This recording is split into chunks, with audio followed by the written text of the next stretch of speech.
For only 499 pesos, nasubukan namin dito sa K-Flavors Buffet. Dito yan sa Baguio.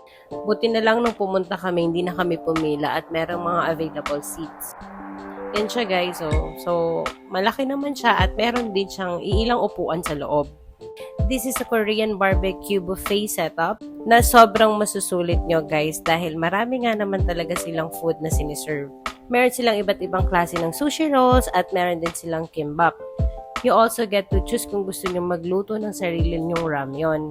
Nagsiserve din sila dito ng Pinoy kakanin. Meron silang maha blanca, meron din silang biko. May prutas din na available. At syempre, hindi mawawala ang rice, 'di ba? Meron din sila ditong fried dumplings at nagsiserve din sila ng fried chicken. Pork bulgogi, may tahong pa, yan.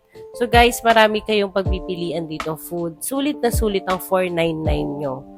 May mga steam siomai din silang available dito at iba-iba pang Korean dishes. Dito na rin kayo pipili ng meat na gusto nyong i-grill. Nandito na lahat except sa beef. So, ang beef kasi ay siniserve. Pero for 499, may kasama ng unlimited beef yun. Isi-serve nga lang sa table nyo, tapos kapag naubos, paparefill na lang kayo. Tinry ko rin yung ramyon, tapos eto yung food namin nung nag-start kaming kumain. Siyempre, nagpa-refill pa kami ng beef dyan. Overall, for me, talagang sulit siya. And talaga namang na-enjoy namin kasi okay din talaga yung lugar nila dito. Though hindi rin talaga natin may iwasan na may langaw.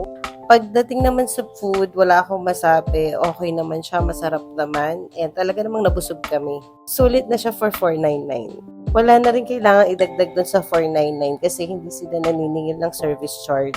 At meron din silang homemade ice cream guys na napakasarap pero one-time serving lang yan.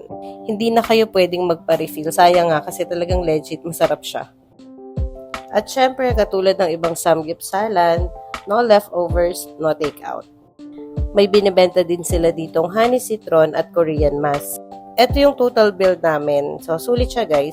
Kaya if ever mag-crave kayo ng Korean barbecue dito sa Baguio, try nyo na dito guys, legit.